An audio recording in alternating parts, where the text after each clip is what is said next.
네, 안녕하세요. 2월 7일 와플터치 오늘 함께 읽으실 본문 말씀은 에스겔서 40장 1절부터 16절의 내용입니다. 이제 오늘 본문 40장부터 에스겔이 이제 끝나는 48장까지 이제 마지막 부분에 어떤 내용이 나오냐면 하나님께서 이스라엘에게 새 성전, 다시 재건할 새 성전을 주겠다. 그리고 이곳에서 드려질 새 예배가 어떤 식으로 진행이 될 것이다. 마지막으로 너네들이 거주하게 될 새 땅은 어떤 땅이다 라는 것들에 대해서 설명하고 있는 것으로 에스겔서가 마무리가 됩니다. 그 중에서는 이제 오늘 시작되는 40장부터 43장까지는 하나님께서 재건하실 새 성전에 대한 내용이 이제 시작이 됩니다. 근데 보면은 이제 40장이 이제 오늘 1절 말씀을 보면은 25년 바벨론으로부터 포로로 잡혀온 지 25년째 되는 해에 이 예언이 시작된다라고 합니다. 이 직전에 12년 되던 때까지 예언이 나오다가 갑자기 13년이 거슬러서 갑자기 25년째 되는 해에 예언이 시작이 되고 있는 건데요. 이것은 굉장히 이 전에 40장 이전의 내용들과 40장 이후의 내용들을 대비시켜 놓으면서 이제 의도적으로 이야기를 풀어가고 있다는 것을 보여주고 있는 것이고요. 실제로 디테일한 내용들도 굉장히 좀 대비하고 있습니다. 이 전의 내용과 40장 이후의 내용이 대비되고 있는 것을 저희가 살펴볼 수가 있습니다. 예를 들어서 이런 것이 있습니다. 오늘 본문 말씀 초반부에 보면은 하나님께서 에스겔을 이제 여호와의 손길이 임하여서 다른 곳으로 이끌어 가시죠. 거기서 환상을 보여주시고요. 이것이 굉장히 좀 익숙하지 않으십니까? 예전에 에스겔서 2장 3장 그 초반부에도 똑같이 나왔던 내용인데요. 그때도 여호와의 손길이 임하여 에스겔이 환상 속으로 빠져들어갑니다. 그런데 똑같이 여호와의 손길이 임하여 환상으로 임했는데 예전에 에스겔은 여호와의 성전이 이스라엘 성전이 불태워서 심판당해서 없어져 버리는 환상을 봤다라면 지금 에스겔은 여호와의 성전을 다시 재건하는 모습을 환상 속에서 보고 있습니다. 굉장히 극명하게 대비가 되고 있는 것이죠. 또 오늘 본문 말씀 초반부에 보면 노처럼 빛나는 사람이 등장을 합니다. 근데 이 노처럼 빛나는 사람은 에스겔서 1장 7절에도 등장을 했는데요. 그때에도 노처럼 빛나는 천사로 등장을 합니다. 근데 이때는 이스라엘을 심판하는 주체자로 또 하나님께서 심판하러 가실 때 이끌어서 함께 가시는 그 마차를 이끄는 그런 천사로 등장을 했는데 오늘 본문에서는 성전을 재건하는 사람으로 등장을 합니다. 굉장히 좀 극명한 대비를 보여주고 있죠. 그 밖에도 여러 가지 내용들이 이 40장 이후의 내용과 이 40장 이전의 내용들을 딱 구별지어서 딱 극명하게 대비하고 있습니다. 이것을 간단하게 이야기를 하면은 그 전까지는 옛 성전, 파괴된 옛 성전에 대한 내용이라고 한다면 오늘 40장부터는 새로 재건될 새 성전에 대한 내용으로 이제 내용이 구성이 되어 있고 이 두 가지를 비교하고 있다라고 저희가 생각하면 좋을 것 같습니다. 그러면 이 새 성전의 특징이 어떤 것이길래, 새 성전은 어떤 성전이길래 이렇게 대비를 하면서까지 우리에게 말씀하고 계시고 우리가 그것을 통해서 깨닫고 묵상해야 할 것은 무엇일까 함께 생각해 보면 좋을 것 같습니다. 특히 이제 오늘 본문에서는 이 새 성전의 여러 가지 특징들 중에 두 가지가 대표적으로 등장을 하는데요. 첫 번째는 담벼락입니다. 오늘 본문 말씀 5절에 나오는데요.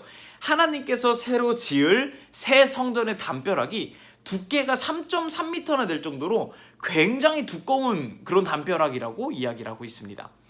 이 담벼락이 어떤 역할을 하냐면 에스겔서 42장 20절에 나오는데요.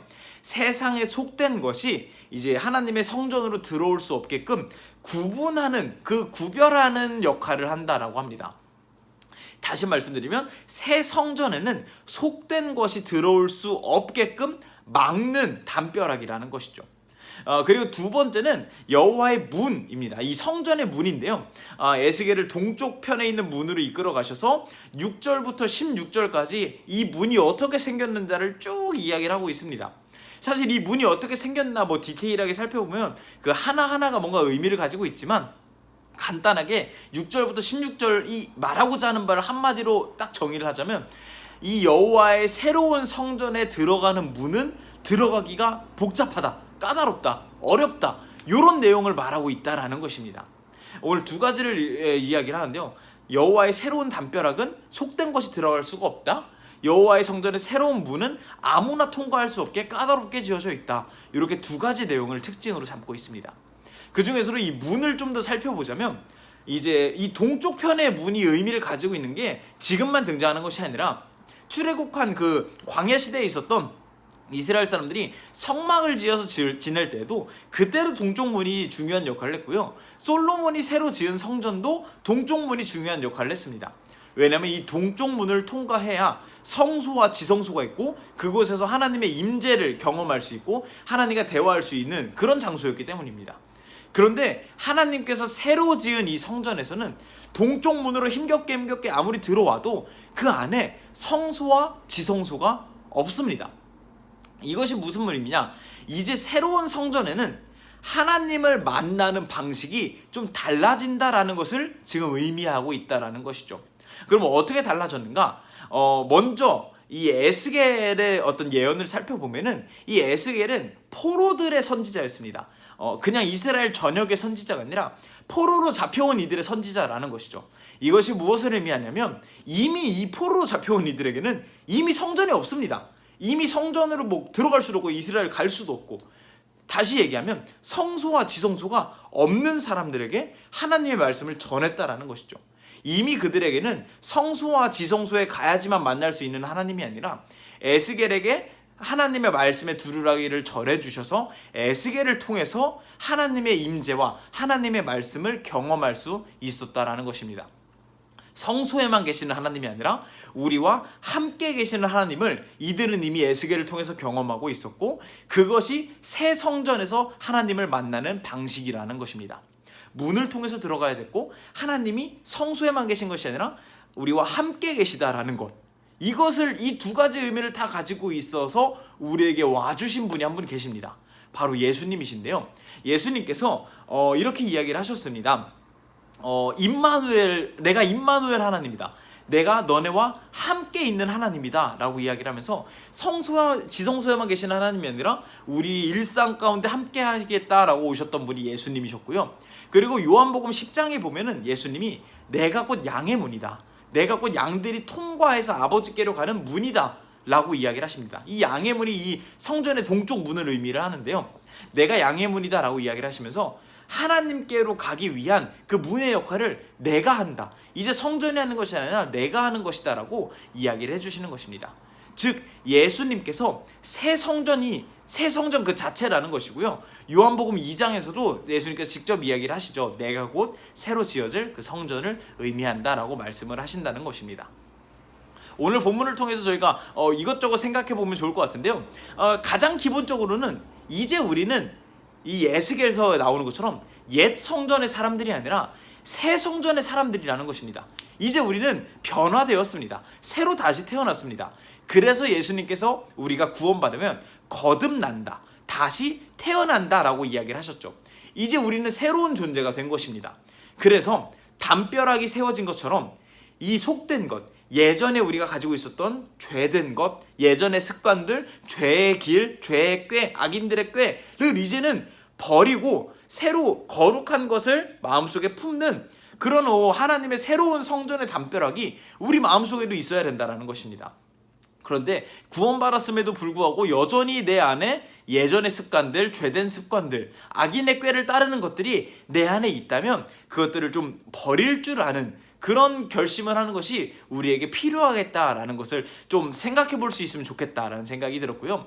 두 번째는 예전과 이 옛 성전의 사람들과 달리 새 성전에 살고 있는 저와 여러분은 이제 우리의 인생이 나 혼자 힘겹게 살아가는 것이 아니라 하나님께서, 임마누엘 예수님께서 나와 영원토록 동행해 주시고 성소에만 계시는 하나님이 아니라 지성소에서만 만날 수 있는 종교 행위적인 하나님이 아니라 교회에 가서 예배 드릴 때만 만나는 하나님이 아니라 나의 일상 속에서, 나의 직장 가운데, 나의 가정 가운데, 나의 삶 가운데 항상 함께 계시는 하나님이라는 것을 우리가 생각해야 한다는 생각이 들었습니다. 하나님이 나와 항상 함께 계신다라는 것을 생각할 때 우리의 삶의 태도가 변하게 됩니다. 먼저 하나님이 계시니까 위로가 되고 안식이 되고 든든하고 안심이 됩니다. 이런 긍정적인 것이 있고요. 또 한 가지 반대로는 우리가 그냥 나 혼자 있을 때 막 자유롭게 행동을 하다가 어려운 사람이 옆에 있으면 공손해지고 삶의 태도가 변화되게 마련이잖아요. 그런데 하나님이 나와 함께 계시면 내가 삶을 살아가는 태도가 자연스럽게 변하게 될 거라는 생각이 듭니다. 하나님이 언제나 나와 함께 계시다라는 것을 우리가 늘 생각하고 기도하고 묵상할 때 내가 삶을 살아가다가 뭐 거짓말을 하고 조금 악인들의 꾀를 따라서 살아가려고 하다가도 하나님 계신데? 그러면서 하나님 눈치를 보면서 조금 뭐 마음을 가다듬는다든지, 누군가 너무나 밉다가도 하나님 나와 함께 계시니까 그냥 하나님께 저 사람 미운데 어떡하죠? 이렇게 털어놓고 그냥 뭐 이렇게 막 너무 나쁜 행동까지는 가지 않게 된다든지, 뭐 이렇게 하나님이 나와 함께 계시다라는 것을 늘 생각을 하면 내 삶의 태도와 마음가짐이 변화되지 않을까 생각이 들었습니다. 정리하자면 우리는 새 성전의 사람들입니다. 옛 성전과 대비가 돼야 되고 구별이 있어야 됩니다. 그런데 오늘 본문에서 말하고자 하는 새 성전의 특징은 속된 것이 들어올 수 없는 담벼락이 있고요, 예수님 덕분에 하나님과 항상 동행할 수 있는 그런 새로운 동쪽 문, 새로운 문을 얻게 됩니다. 그렇게 생각할 때 우리의 삶의 태도가 조금씩 바뀌게 되지 않을까, 우리의 마음가짐이 조금씩 바뀌게 되지 않을까, 그런 저와 여러분이 되면 좋겠다, 이런 생각이 들었습니다. 감사합니다.